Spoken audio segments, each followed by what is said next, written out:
Ihalin kita sa aking mga pangarap, san man umabot tayo. Bati ko rin ang mga tagapagpakinig ng programang Buhay OFW ngayon sa DWDD 1134 Armed Forces Radio. Mabuhay kayo mga OFW, mga bayani ng Pilipinas.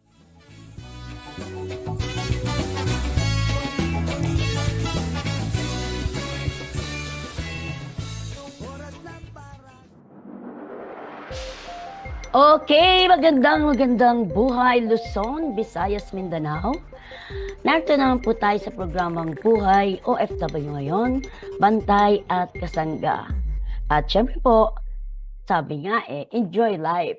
Ito po si Terry Alpa at kayo po yung papakinggan sa DWDD Armed Forces Radio, ang boses ng Kawal Pilipino. At tayo po ngayon ay syempre nandito sa bansang Dubai. Ayan, nakita niyo po yung ating background, yung Burj Khalifa. Ayan, buong-buo, ano? Okay, mamaya po ay magbibigay tayo ng mga update sa mga nangyayari po dito sa ating paligid kasi tayo po mismo ay narito sa Dubai. Kaya ang ating po mga balita ay hindi po exaggerated, hindi rin po fake news. Mamaya po yan, antabayanan niyo po ang ating mga latest update dito po sa mga nagiging kaganapan dito po sa United Arab Emirates. Okay, syempre, bago ang lahat ay batiin po natin ang ating mga bossing dyan po sa katropa ng DWWD AFP Radio. Saludo po kami sa inyo. Ang mga OFW po sa apat na sulok ng mundo ay pumupuri at nagbibigay saludo sa ating pong mga sundalo. At syempre po ang ating mga technical side, mga masipag po nating mga kababaihan at kalalakihan. Thank you po sa inyong mga suporta. At batiin din po natin ang ating founder, very busy ang ating founder, Chairman Albert Gonzon, sa kanyang mga livelihood para sa ating mga OFW. At syempre ang pagtulong sa ating mga OFW members, kahit di po members, basta lumapit po yan kay Chairman Albert, tiyak po na mayroong magaganap o magiging tulong ay talaga pong kanyang tinututukan po yan. At katulad po rin yan na nangyaring lumapit po sa amin ng OFW na nabulag po. Siya po ay nailapit na po sa DMW OWA at ngayon po ay pinaproseso na po ang kanyang mga benepisyo na makukuha at syempre yung suporta rin sa pagpapa-hospital kung siya po ay muli pang maibabalik ang kanyang paningin.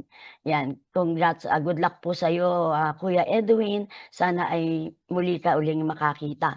At siyempre, isa pa rin po yung lumapit sa atin na yung pong nanay, yan na po, pinaproseso na rin po yung kanyang hinihinging tulong. Okay, pero ngayong araw po na ito ay, siyempre, ang ating mga bantay at kasangga sa apat na sulok ng mundo, hello sa inyo. Marami po tayong mga members sa Riyadh, Saudi Arabia, sa lahat po ng party ng Kingdom of Saudi Arabia, nandiyan po ang bantay at kasangga. Siyempre po, Qatar chapter ng BK, hello po sa inyo. Relax lang po tayo. Alam ko po sa Qatar din po medyo, siyempre, alam mo na ang mga tinitira US bases, ano. Pero mamaya natin yan pag-usapan. At easy lang po ang buhay. Siyempre po, mga OFW, huwag po kayong magpanik, ibang pamilya, mamaya po natin talakayin yan, yung tunay na nangyayari po sa ating paligid. Dahil po ngayong araw na ito, ay meron tayong pag-uusapan, ano? Ito po yung isang makasaysayang kaganapan ng mga Pilipinong professional, lalong na po sa larangan ng kalidad at kahusayan. Na-coverage po natin yan, ano? Kasi po, napakahalaga po nito na maipabatid sa ating mga kabayan na mayroong isang grupo na masasabing ang kanilang kalidad at kahusayan ng kanilang mga ginagawa ay talaga pong sasaludo tayo at malaking tulong po sa ating mga kababayan, sa atin din po mga OFW na mga negosyante para lalo pa pong umunlad yung mga negosyong inyong binabalak. So bigay natin po ang detalye. Ito po yung nangyari nung pong nakaraang February 21, ngayong taong kasalukuyan.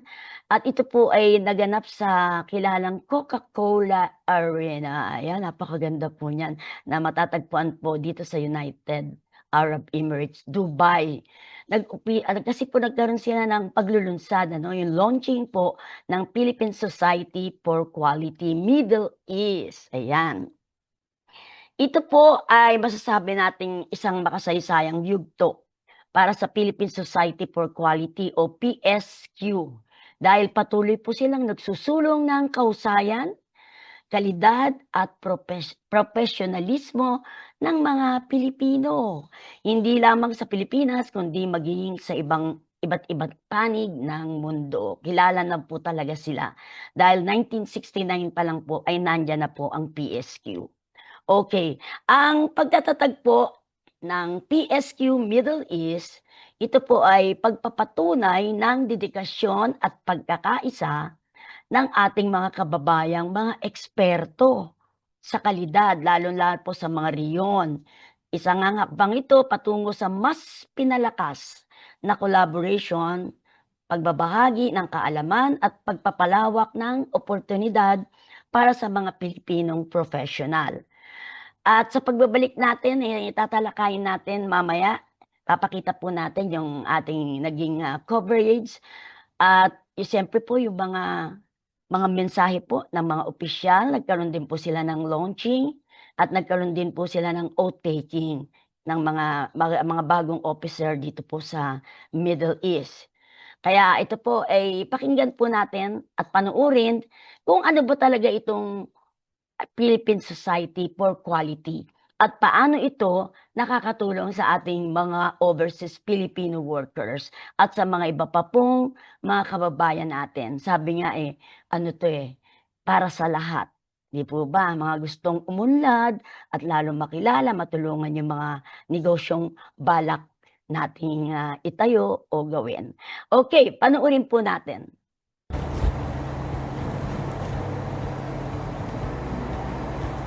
Yes, magandang araw po sa inyong lahat para po sa programang Buhay OFW ngayon, Bantay Kasangga na mapapakinggan po sa DWWD Armed Forces Radio, ang boses ng Kawal Pilipino.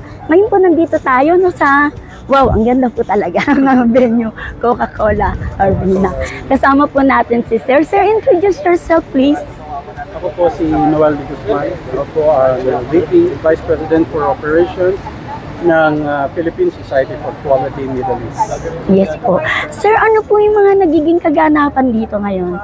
Ngayon po yung araw na ilo-launch namin officially ang Philippine Society for Quality Middle East, and we have invited a lot of people across industries, mostly mga kaibigan na natin at kalink professionally. At meron din po kami mga invited from the Philippine Society for Quality, plus the Consul General will be coming over, hopefully. Wow. Sabi naman niya, pupunta siya. And we are very glad na sinabi niya. Okay, sir. Konting informasyon lang po, ano po ba itong PSQ? Ang Philippine Society for Quality actually po ay sinasas dito sa Middle East bilang isang independent na organization na naka-align sa Philippine Society for Quality ng Pilipinas. Ang organization ng Pilipinas po ito ay noong pang 1969.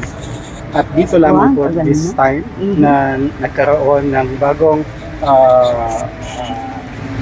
nailabas sa Pilipinas. At dito po ito una sa Middle East. Okay. Ano po ang layunin po ng inyo pong grupo? Well, ang primary purpose po nito ay para pagsamasamahin ang mga professional sa larangan ng kalidad, quality, and corporate excellence.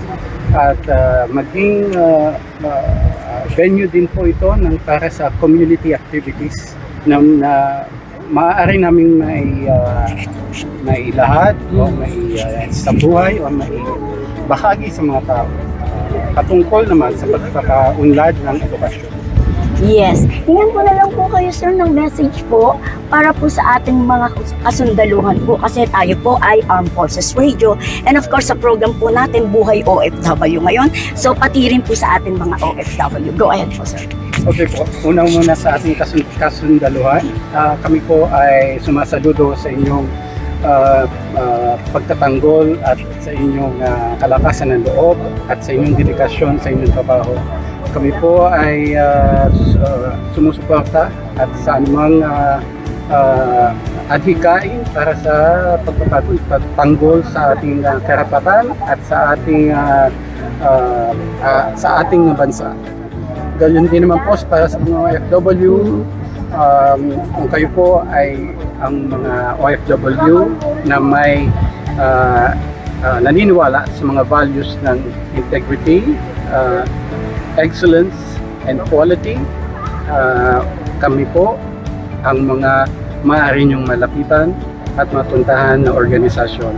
At handa po kami tumulong para sa ikaunlad ng inyong professional at educational aspect of life.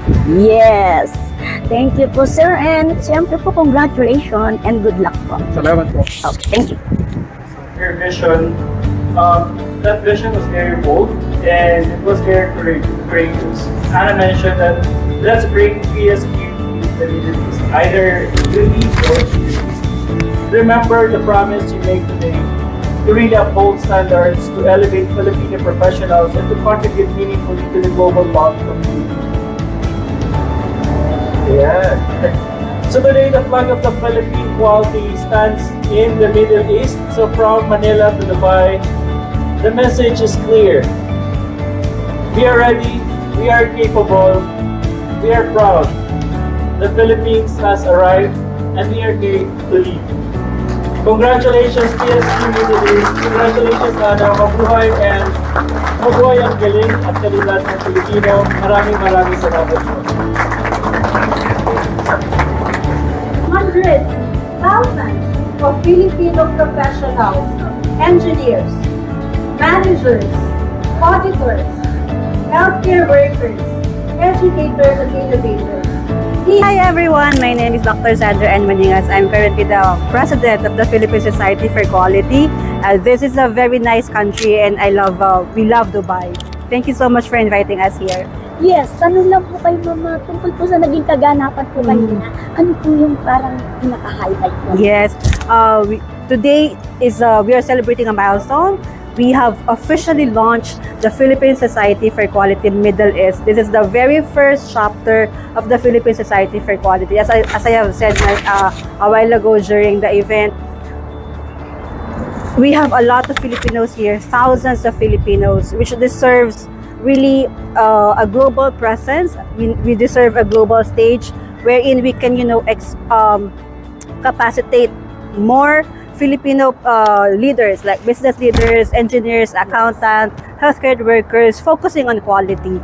We would want to provide, service, good quality service through capacitating the leaders who are deploying quality principles in their respective industries. Yes, ma'am.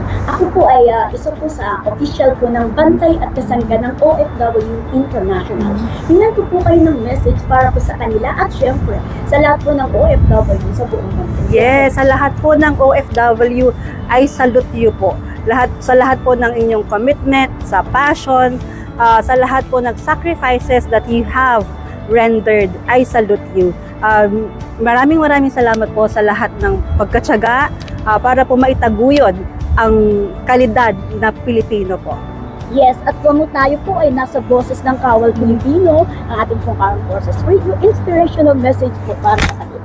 Ay, naku, maraming salamat po sa patuloy na pagsuporta po sa ating bansa, sa ating po sa Dalangang Bayan ng Pilipinas. At lagi po natin tatandaan, with quality, with good service, we would want to unite po everyone globally, not only here in Dubai but for the rest of the country. We would want to provide services to these Filipino people po. Maraming salamat po at mabuhay po kayo.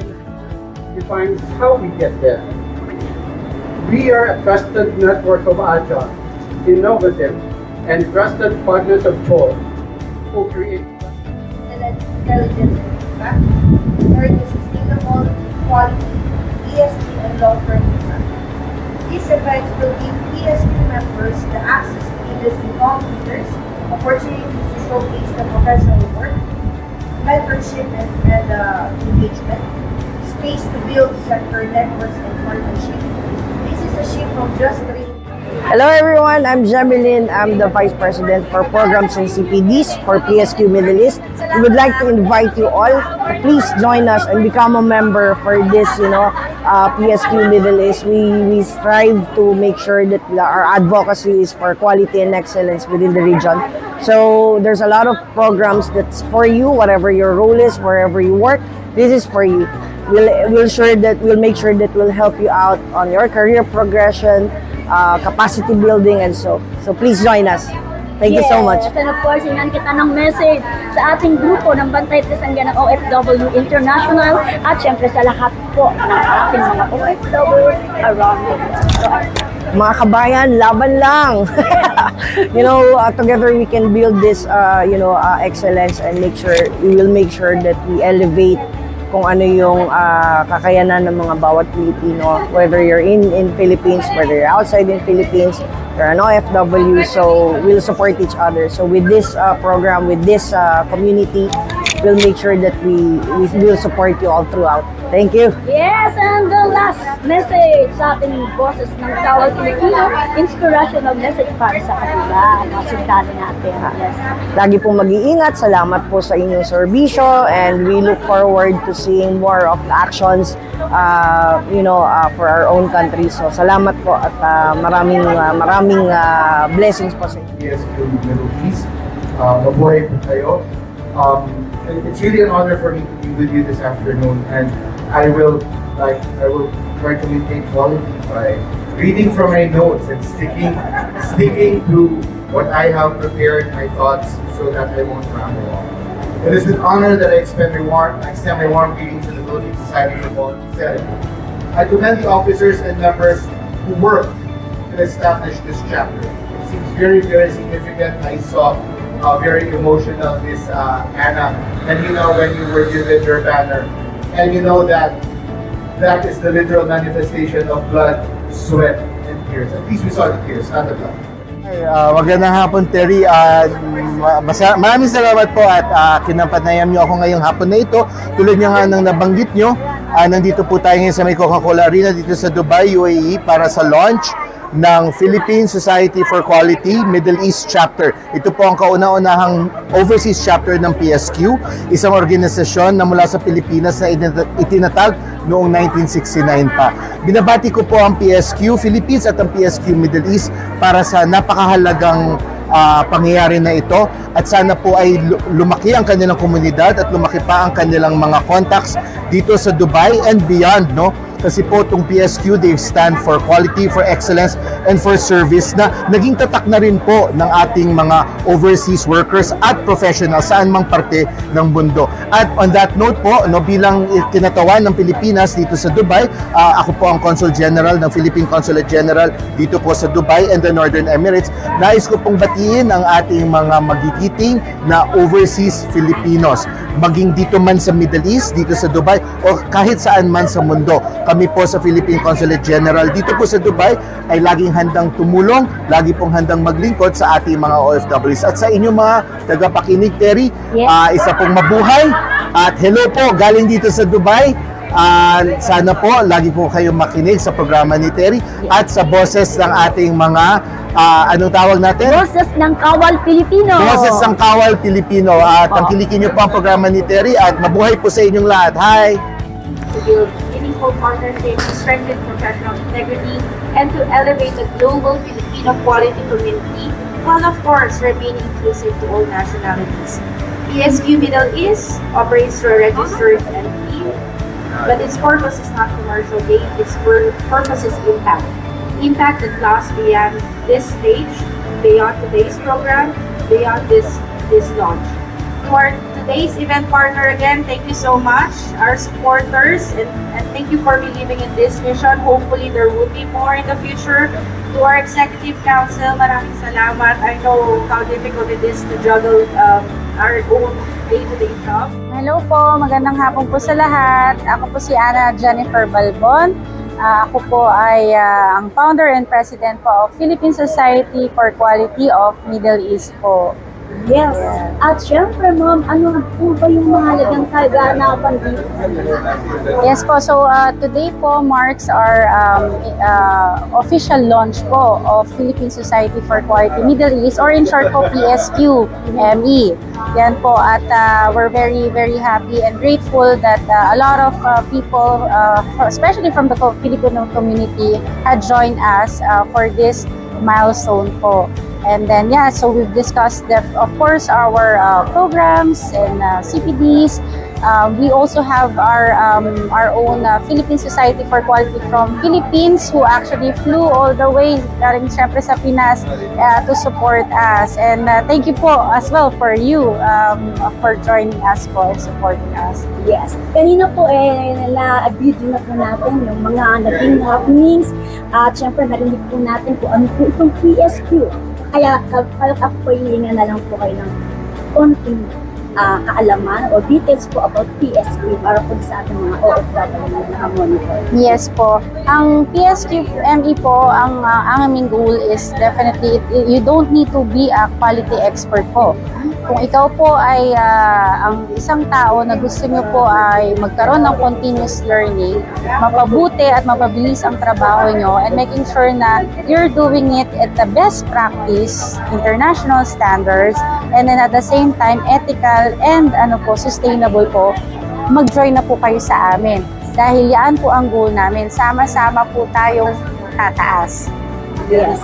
At syempre po, ang inyo pong mensahe sa bantay at kasangga ng OFW International at sa lahat po ng OFW sa sulit ng mga Kami po ay nagpapasalamat po at our community are very strong here sa ating UAE, Middle East din po. And then tayo po ay nandito lang para sa inyo, tutulong as much as we can, at sama-sama po sana tayo sumuporta sa PSQME, and keep in touch po. Thank you po so much. Yes, and of course, tayo po ay nasa boses ng Kawal Pilipino. Ang inyo pong inspirational message para po sa ating mga sundalo. Go ahead. Sa ating po mga sundalo, mga ma'am, sir, ako po ay isang sobrang very inspired po. Whatever you're doing right now, it's very incomparable, at salute po, at hopefully tuloy-tuloy lang po natin yan, at wag po kayong mawalan ng pag-asa, and we're always here supporting from behind the scenes, from a distance as well. Hopefully we can do the same as you are doing, serving the community po. Maraming salamat po. Vision and core values of PSQME. Fostering excellence and continuous improvement in all endeavors. That I will support the programs, projects, and initiatives of PSQME.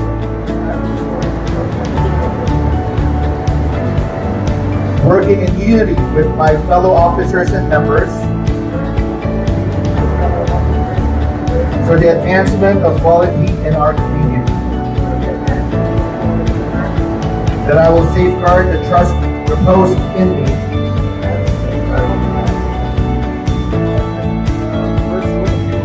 Same as Team of 1. Team of 2 and Team of 3 is the same as the same locker rooms. For the players. For the players, team coaches and managers. Yeah. And sometimes we do use this room for some artists as well, where we put the curtains up, put a nice couch, table, food, beverages as well. We also had J-Lo here as well one time. Yeah. Drinking pleasure. Yeah. Of course.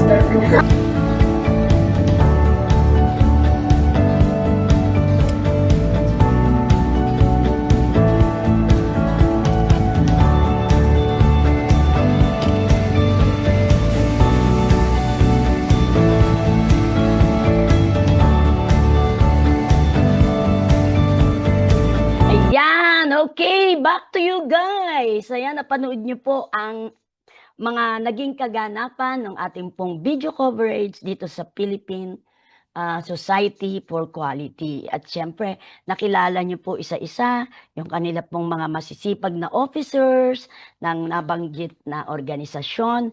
Ganon din po yung naganap na oath-taking, at syempre mga panauhing pangdangal na nagbigay na mensahe, napanood nyo po. At hindi po nakakalimutan na nabatiin ang ating mga kasundaluhan sa Armed Forces. Siyempre, bigay saludo tayo palagi at papuri sa ating mga sundalo. Okay, so sana'y marami kayong nakuhang impormasyon doon sa nakita at napanood ninyong video.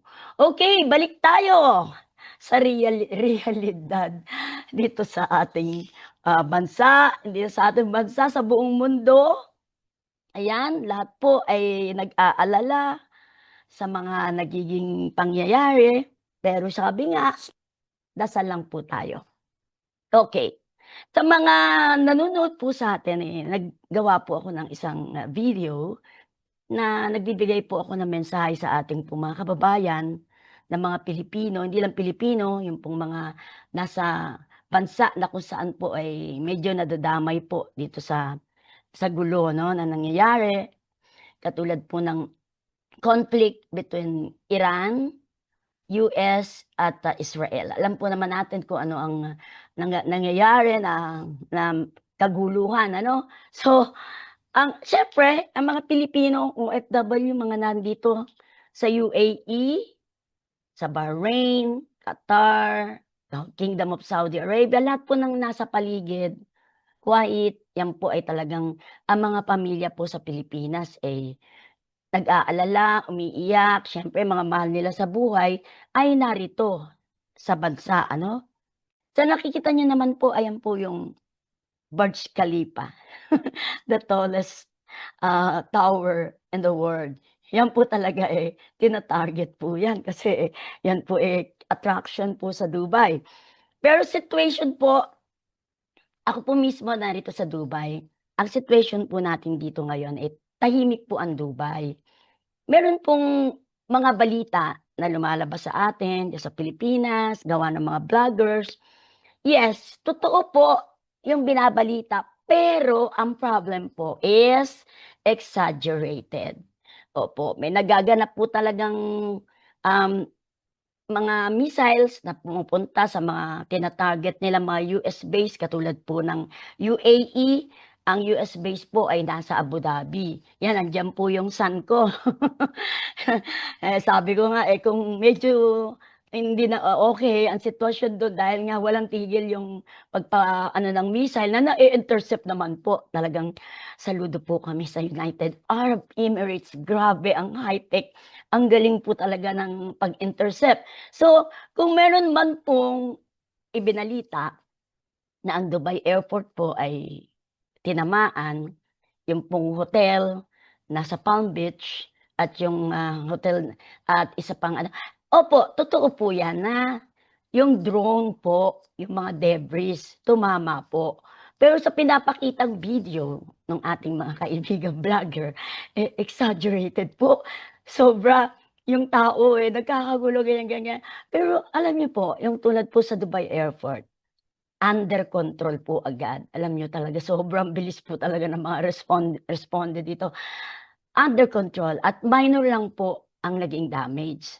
Doon naman po sa hotel, first class hotel to, balita ko may American owner daw dyan or business, yun ang natin. Kaya yun medyo inano rin.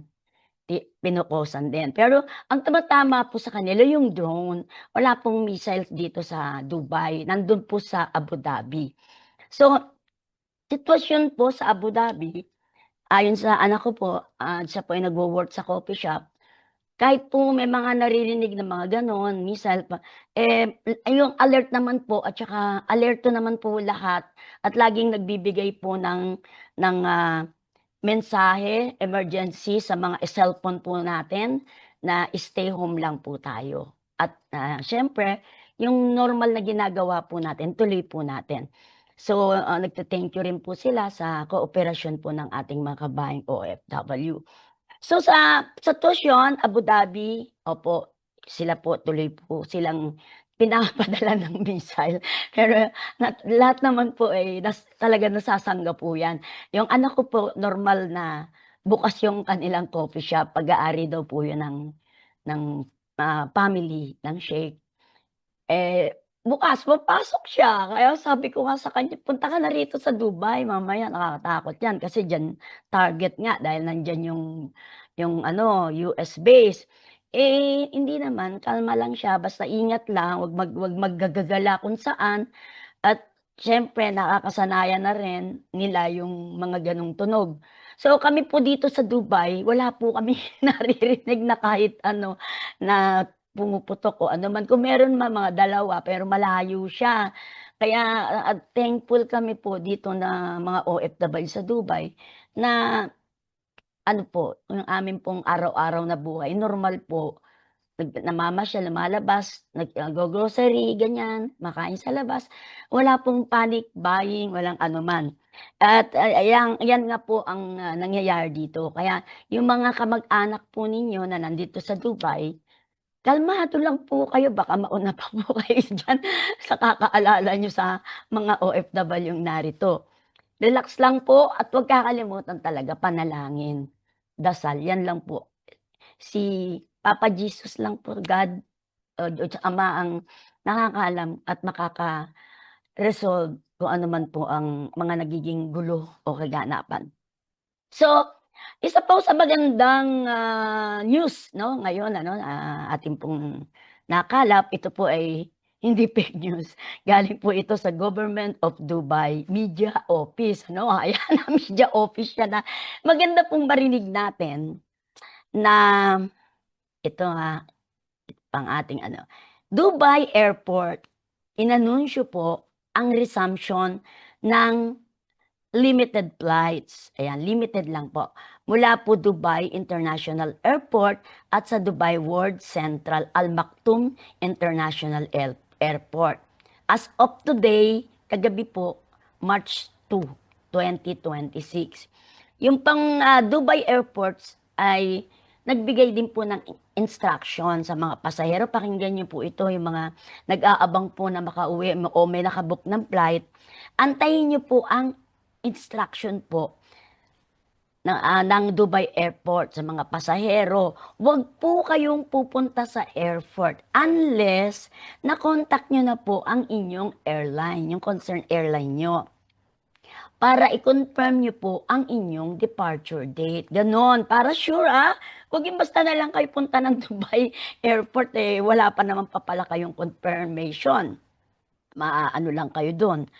So, ikinonfirm ba din ng Dubai Airport na ang limited resumption ng operation ay nagsimula nga lang itong araw na to, no? Maliit na numero lamang po, small number of flights ang pinayagan po na mag-operate sa Dubai International Airport at saka yung Dubai World Central, Al Maktoum International. Kaya po yung mga travelers ay ina-advisean po kayo na huwag po kayong pumunta doon sa mga airport unless na kayo po ay kinonfirm ng inyong mga airline. Yan ang importante So, it's a good sign na nagre-resume. Kahit limited lang, ibig sabihin, okay na po siya, di ba? So, excited! Tayo po, nandito pa rin. Supposed to be uwi po tayo ditong buwan na to, no? End of March, pero tingnan natin kung tayo po ay matutuloy. Pero ganun pa man, okay lang po kami rito. Be happy. Ayan. Nakikita nyo ako, ano? Kung kami po ay nagpo-problema rito sa Dubai, hindi nyo po ako makikita na ganito, na masaya. At syempre, dapat po, pag nanood kayo ng mga news, tingnan nyo ang source. Kung saan ang galing, ano? Pero ganun pa man, minsan meron ding source na okay naman siya, yung bang kilala naman siya, pero nagre-report ng exaggerated, 'di ba? Tulad na napanood ko yung nagkaroon ng ano nga doon sa Dubai Airport, grabe, yung mga tao nagpanic, nagtatakbuhan, ang dami. Pero hindi po gano'n, under control po lahat. Gano'n din yung meron din akong napanood na ang daming Pilipino o hindi lang Pilipino, mga iba't ibang tao ang nasa karsada, nag-crowd sila roon at lahat ay nakatingin sa taas at natatakot.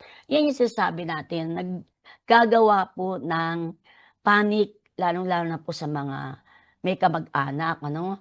Naman din po sa Bahrain, may mga friends po tayo diyan, sila naman po ay okey lang din. Pero siyempre yung Bahrain mas medyo tinitira sila ng gusto kasi nga yung pa ring US bases po, doon ay medyo malaki, yun ang ano diyan. Yan, kaya kayo po, 'pag malapit kayo sa mga lugar ng US bases, medyo dun po kayo dumistansya, lumayo po kayo. Okey, so tungkol naman po 'di ba sabi nagpa-panic buying, ay naku hindi po, wala po.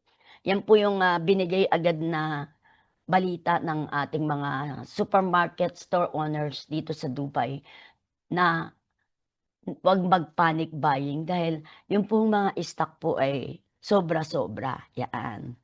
Okey. So, gano'n pa man, siyempre kahit sabihin mong dito sa lugar namin sa Dubai tahimik at walang anumang marinig na anumang putok o ano, siyempre ready ka pa rin kasi hindi natin alam kung ano pa yung mga magiging kaganapan, ano. At gano'n din po sa Qatar, meron tayong mga contact din dun, nandun yung ating pamangkin. Medyo sanay-sanay na rin po sila dun sa sounds na naririnig po nila, 'yan ang sabi po nila diyaan. Okey, at, yun nga may mga balita na medyo nananakot na merong supersonic na weapon na ganyan-ganyan, na mahirap daw ma-intercept. High-tech po, hindi lang po sila, siyempre yun din pong mga, nakapaligid sa atin like US, Israel, lalo pa ang US, alam natin kung gaano ka-high-tech din sila. Okey, at siyempre gano'n na rin yung pagdarasal, yun po ang number 1 nating isipin ano, pagdarasal. At saka huwag po kayong magbibigay ng mga kung anong impormasyon na nakikialamang si ganito, si gano'n, ang como meron pang nabasa ako na once lumapit daw 'tong isa dito sa isa, aba tutulong daw agad. Wala pong gano'n kasi yung mga leader po nating mga ano talaga, yung mga malalaking bansa, nag-uusap-usap na rin po sila para ma-resolve po itong nagiging gulo. Siyempre sino ba naman gustong ang bansa mo tahimik ta's bigla na lang magkakaroon ng ganyang gulo. Okey. So, 'yan po, dasal lang po. 'Yan po ang pinakamahalaga at makakapagkalma ng inyong isipan. 'Pag kayo po ay nananalangin, lalo na po yung awit 91 sa Bible po, yun po ang sundin niyo, ano man yung mangyari, walang maaaring maganap sa inyo. Kaya yun po ang pinaka the best po, panalangin para kayo po ay kalmado, hindi nag-iisip. Alam niyo po, stress mahirap po yan kasi yan po ang pinanggagalingan ng napakaraming sakit. Okey, so, hindi ko lang po mapapanood sa inyo, meron po akong magandang TikTok po niyang yang Burj Khalifa. Alam niyo po, talagang nakakaaliw pong panoorin po yung TikTok na yan kasi yung pong Burj Khalifa binuksan po ang mga ilaw niyan, tapos may ano, yung kulay ng flag po ng UAE, green na binuksan at saka protected po talaga yan. Yan alam po natin lahat na tina-target po yan dahil yan po yung, one of the ano, attraction ng Dubai, pero grabe ang proteksyon, sobra. At siyempre kaming mga OFW, tayong mga OFW, in behalf of Bantay at Kasangga ng OFW International, ay talagang nagpapasalamat po sa UAE leaders. Grabe, talaga pong kaya po kami nagpapasalamat kasi po sobra ang proteksyon na ginagawa po ng mga pinuno ng UAE. Protektado ang mga OFW, mga tao na kung saan ano man ang nasyon, ay protektado po talaga kami dito sa UAE. Kahit nung mga nakaraang COVID, 'di nagpapabaya ang UAE. Tapos yung pong mga foreigner, yung mga tourist po, mga na-stuck dito, siyempre, palso na yung kanilang mga visa kasi mga turista lang sila. Aba, binaalalayan po, yung pong visa po nila ay extended. Bukod po diyan, binigyan po sila ng hotel accommodation. Siyempre wala na silang mga panggastos sa kanilang hotel accommodation. Kita niyo ano, ang ganda po. Kaya po ang mga turista po dito sa Dubai ay safe po sila. Huwag po kayong mag-alala. Medyo, syempre, delay lang po ang kanilang pag-uwi. Pero makakauwi at sila po ay nasa mabuting kamay. Ayan. Thank you po so much sa United Arab Emirates. Mabuhay po kayo. Yan. At ngayon nga pala, Ramadan, ano? Yung Ramadan Karim. Ramadan Karim po sa lahat po ng ating kapatid na Muslim. Yes. At yan po, ganitong oras po, mga nagpa-fasting sila. Mula umaga po, hindi na po sila kumakain. Wow, talagang ano. Pero good for ano yan for the body yung mag-fasting ka. Pero pagdating naman po ng 6 PM, wow, piyesta po sila. Sama-sama po mga pamilya at mga kaibigan nila. Minsan nagpi-picnic sila sa park, kanya-kanyang dala ng mga food at magpe-pray po sila. Talagang anywhere sila nandoon, hindi po sila nakakalimot magdala ng carpet kung saan po sila ay lumuluhod at nagbabaw. Yan po ang kanilang prayers. Kami po rito, yung bahay po namin, yung condo po namin malapit po sa mosque. Kaya madaling araw yan, naririnig na po namin yung prayers nila. Hindi po kami nadi-disturb kasi po, kahit di po natin nauunawaan yung kanilang dinarasal. Kasi ang lakas talaga, nakaano yan may megaphone yan ay hindi man namin nauunawaan, alam natin sila ay nagpupuri sa Diyos. Diyos Ama, o sino man, ay alam natin, iisa lang ang ating Diyos na may iba-iba lang pangalan. Tayo pa rin isa lang ang lumikha sa atin. Yan po. Okay, at syempre, tayo magbalita rin naman, tayo po ay, admin po tayo ng Tabak Defender of Democracy. Ito po yung GC ng ating mga militar, kapulisan, all men in uniform. Yan po yung ating GC po. Kaya lahat po ng mga bagay tungkol po sa kanila ay nandyan po nyo makikita sa Tabak Defender of Democracy. Yung ating mga sundalo, mga balita, yung mga ginagawa po nila, at ano man po yung kanilang mga service, public service, napakarami. Marami pong ang ating pong militar, ating pong mga sundalo, ay hindi lang po panglaban sa giyera. Sila din po ay tumutulong sa ating mga kababayan, lalo na po yung mga probinsya, yung mga remote area na talagang hirap na lugar. Sila po ay tumutulong magbuo ng paaralan, ng bahay. Yan po ang kanila pong ginagawa. Meron po tayo ritong news mula po sa ating station, fact, and false, yan po, totoo o hindi. Sabi nga, the Armed Forces of the Philippines clarifies that claims circulating online describing Enhanced Defense Cooperation Agreement, ito po yung tinatawag na EDCA, location as U.S. military bases are false and misleading. There are no U.S. military bases in the Philippines. Ayun.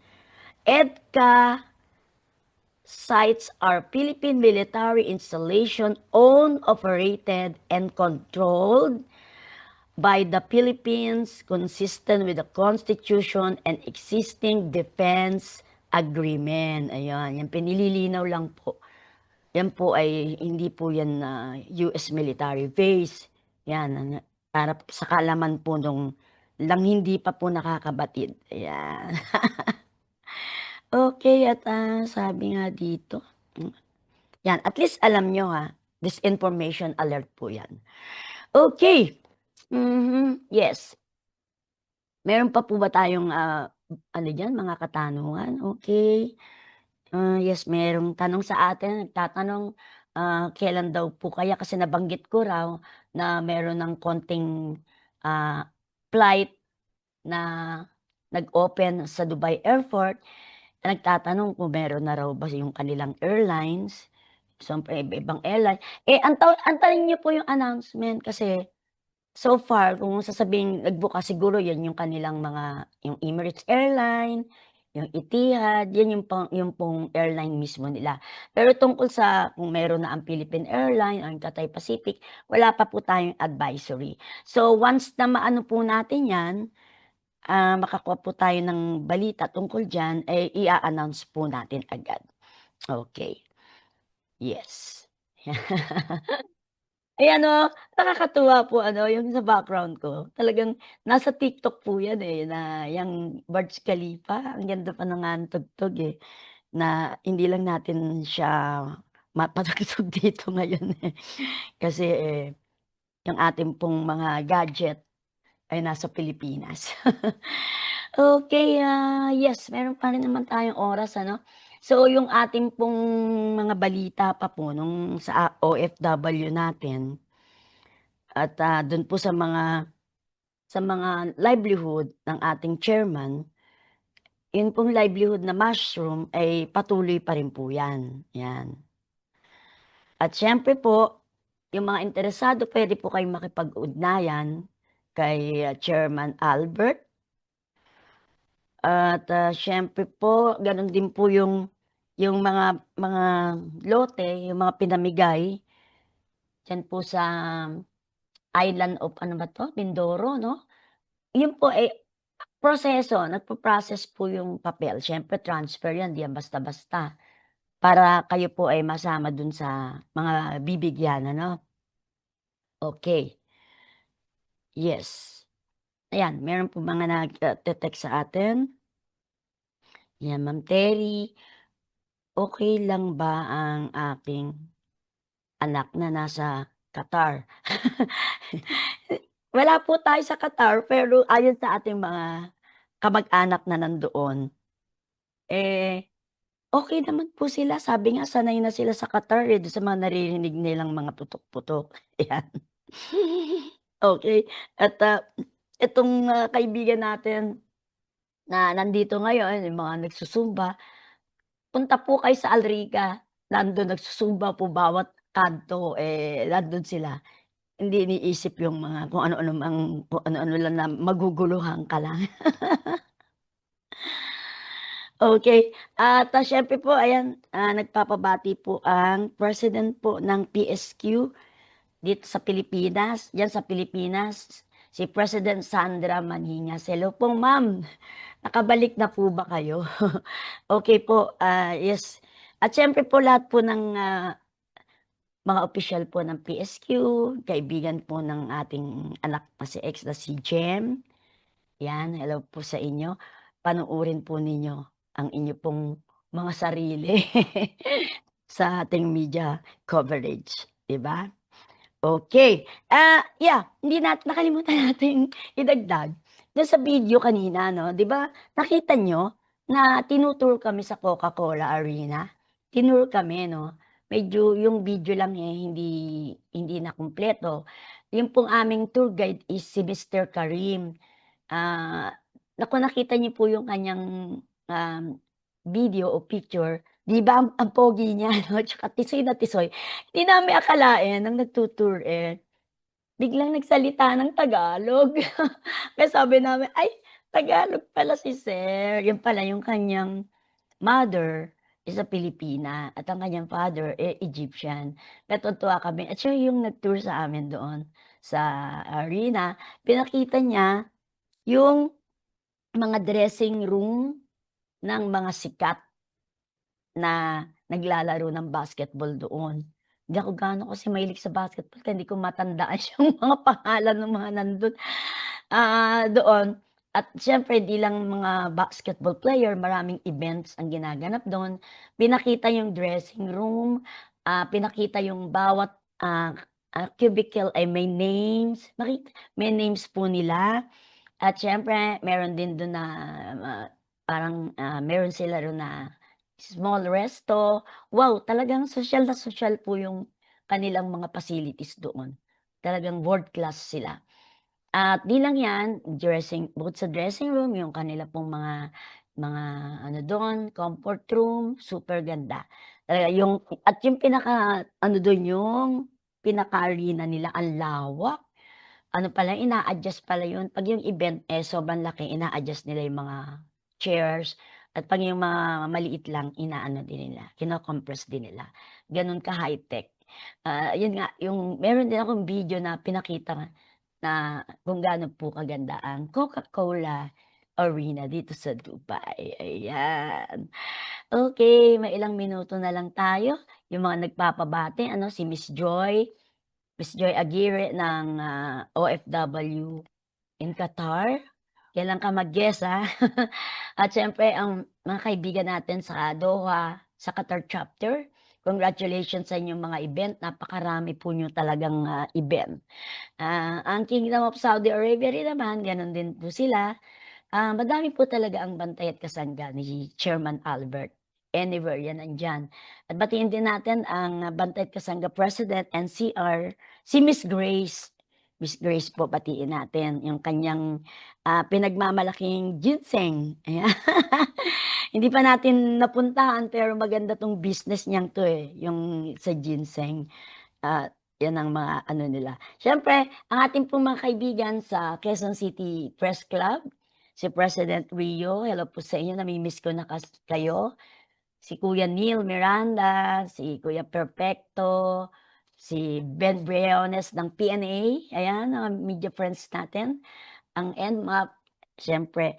At pasalamat din po pala tayo kay, naku hindi nga natin pa siya nai-interview, si Yorme ng Dubai, si Arthur Zaragoza, siya po yung nagbibigay sa akin ng mga informasyon at saka po, si Yorme po ng, Dubai ay, ano po siya, kasapi rin po siya ng Filipino Social Club here in Dubai at kahapon yata yun nagkaroon sila ng emergency meeting with, OWA admin and consul at saka yung, DMW. Kasi pinag-usapan po nila yung mga dapat gawin. Siyempre naka-ready rin kahit na sabihin nating tahimik dito, eh, nakahanda po ang ating mga Filipino Social Club. Yan po yung isang grupo rin po ng mga Pinoy dito naman sa Dubai kung saan eh, napakarami pong activities ang ginagawa at mga public service, mga charity. At siyempre si Yorme ng Dubai, si Kuya Arthur Zaragoza, siya po ay mayroon pong group na Eagles, no? The Eagles. At siya din po ay nagma-manage ng travel agency. Kung meron man po sa inyong nangangailangan ng tulong, mga advice, mga document, ayan po. At kontakin niyo lang po siya at pwede rin po ako kontakin niyo, ire-refer ko po kayo sa kanya. Ayan, okay. So, ano pa ba ang ating mga news ngayon, ano? Naibigay na natin yung mga magagandang balita natin. Siyempre, lagi tayo sa magandang balita. Ano man yung balitang naririnig natin na hindi magandang balita, eh, itabi na lang muna natin yan. Kasi nga, sabi nga eh, good news muna tayo, ano? Okay, ayan. Okay. At siyempre po, tuloy mga pagkain din dito ng mga Pilipino food, no? Punta tayo doon. Tuloy-tuloy lang po. Kami po rito, hindi namin namimiss ang Filipino food kasi andyan lang po sa tabi-tabi.